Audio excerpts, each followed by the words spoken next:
Hi, I'm going to do a tutorial on building an enchantment room that can be adjusted to any level of enchantments using bookshelves. So the first thing you do is lay out where your enchantment table is going to be. This obsidian block is going to have the enchantment table on. I've just put sandstone around it, and start off by digging down 2 around all of this, and at the bottom of this trench we're going to put some sticky pistons. So I'll carry on when I've done this. Okay, when you dug that trench, the next thing to do is dig down 1 all the way around that. So like this. You can dig down 2 if you want to replace whatever this is with cobblestone or something, because this is where all the redstone is going to be. So I'll be back as soon as I've done this. Right, the next thing is to put sticky pistons down here all the way around, like so, and then put redstone all the way around the pistons like this.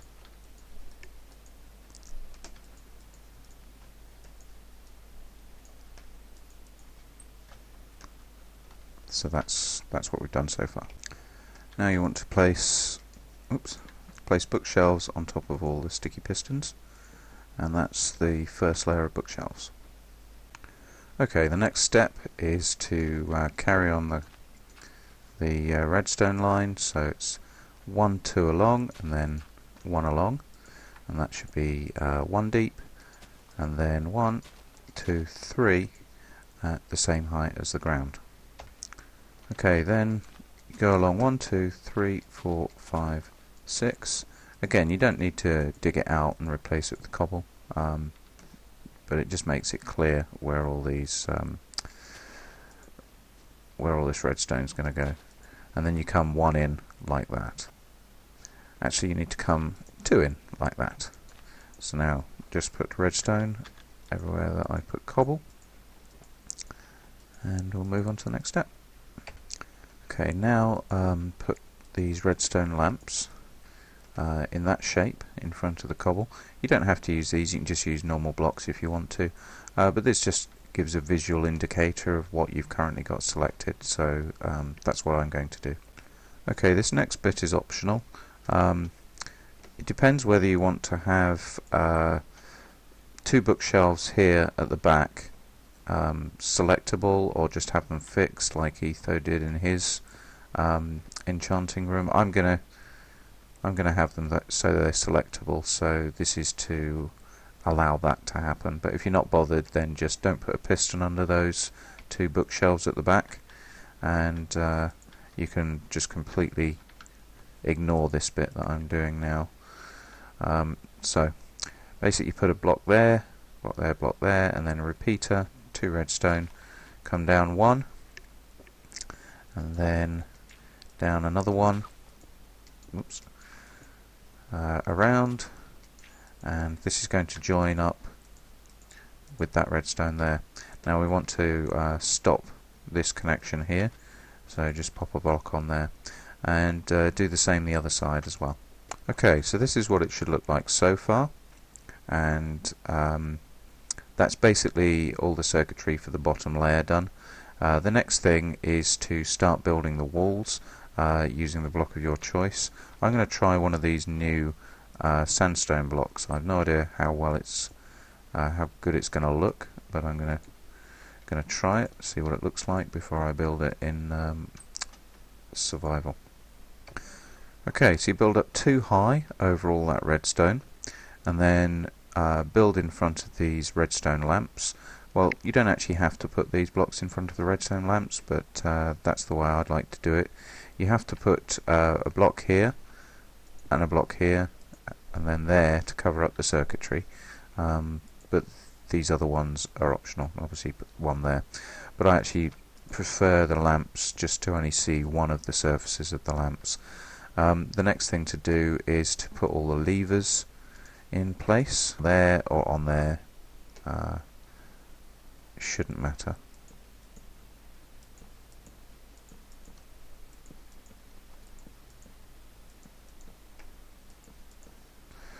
and then 2 levers here and here and here and here, and these are the ones that will select all of one side, including the 2 bookshelves at the back.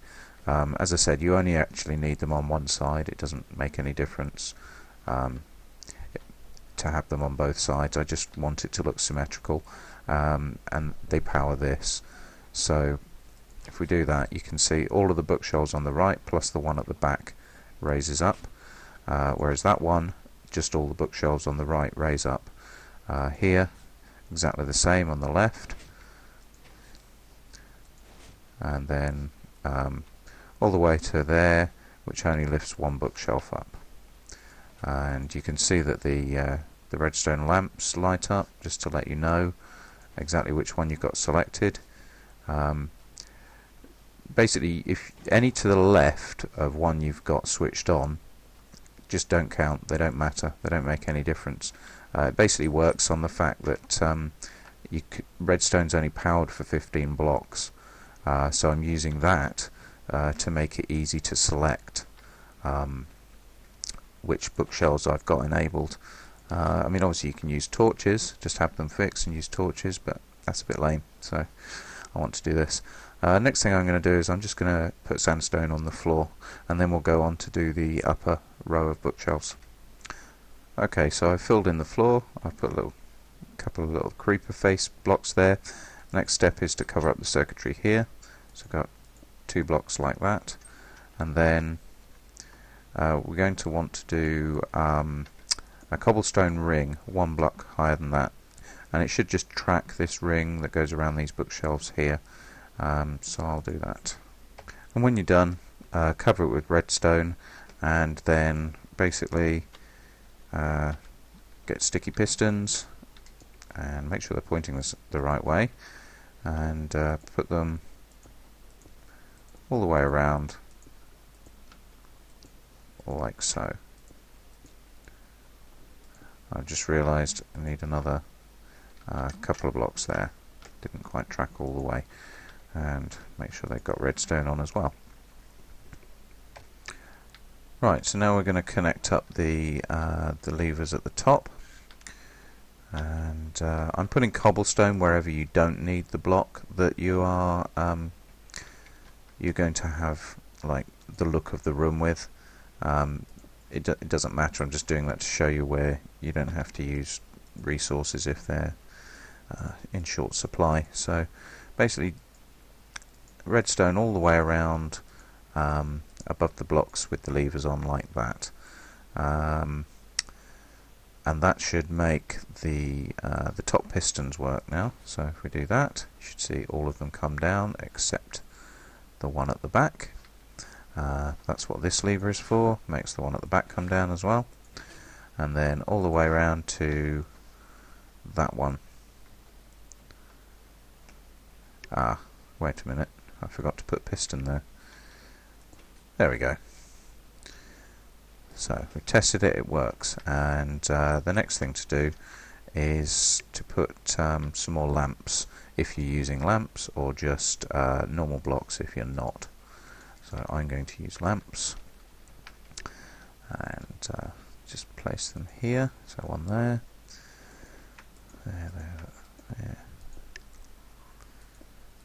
above the levers like that, and then when you pull the levers, the lamp lights up. And do the same this side, then fill in the roof and put bookshelves on your pistons. And that's pretty much it.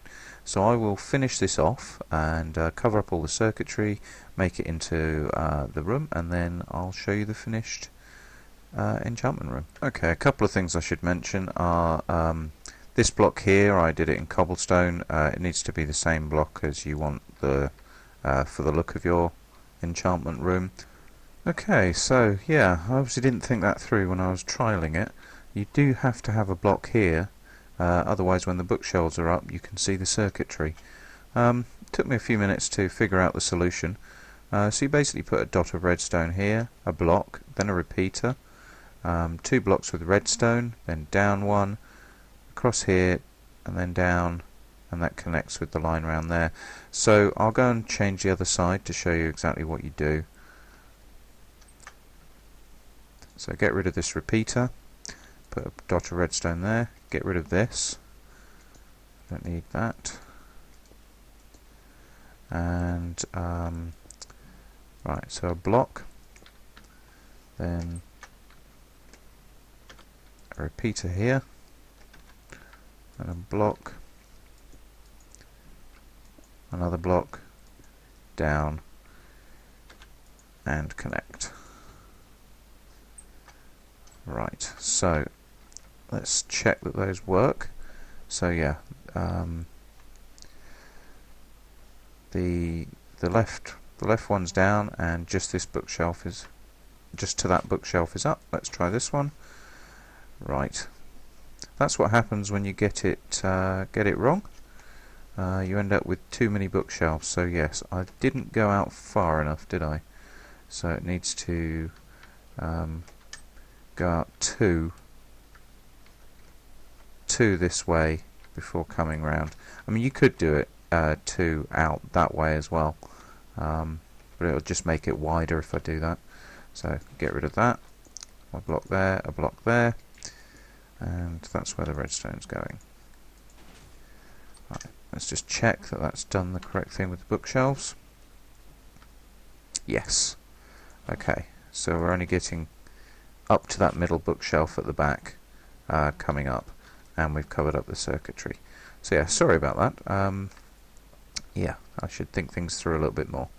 So as you can see, I built the roof and filled in the room. This is the way I'm going to have it. I'll put a piece of glowstone there for a light, and all you need to do now is just fill in the ceiling. So just putting blocks on these pistons here, and you can have another piece of glowstone there, whatever you like really. You can make it look however you like. So you may also want to cover up the bookshelves when they're in this upper position, like so. So all you can see is the wood. It makes the ceiling quite low, but it's really up to you, depends what you prefer. And let's put an enchantment table in, and there we go, we're done. So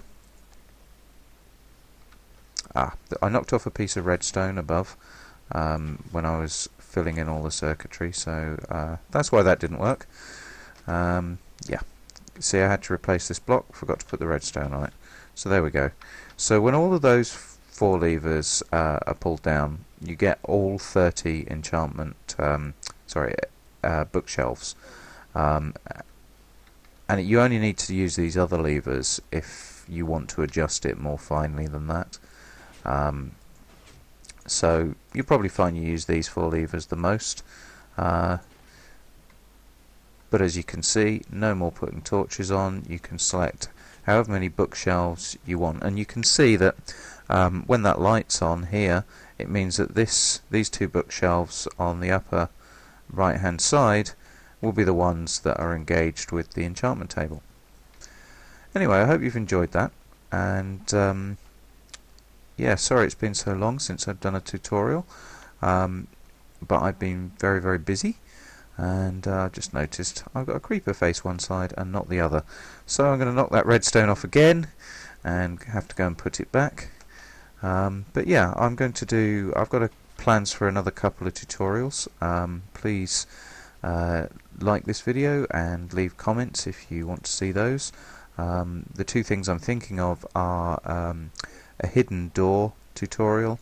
It has a couple of functions that I haven't seen other people do, like auto closing behind you, a deadlock, and you can use any opening mechanism you like. That's completely up to you.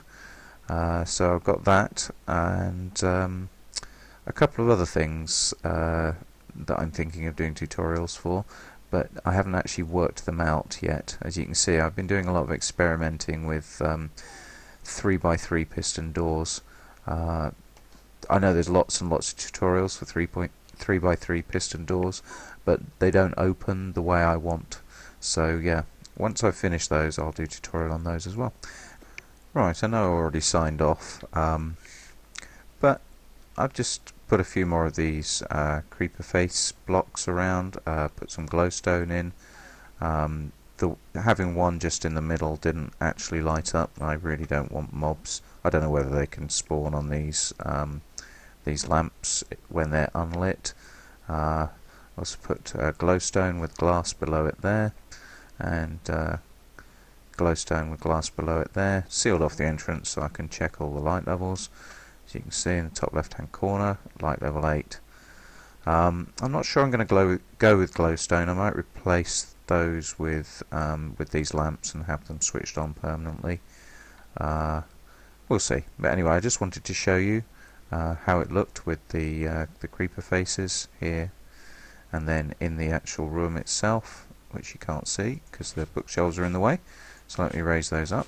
I've put columns, every other one like that. So yeah, that's the final result that I think I'm going to go with. Okay, goodbye.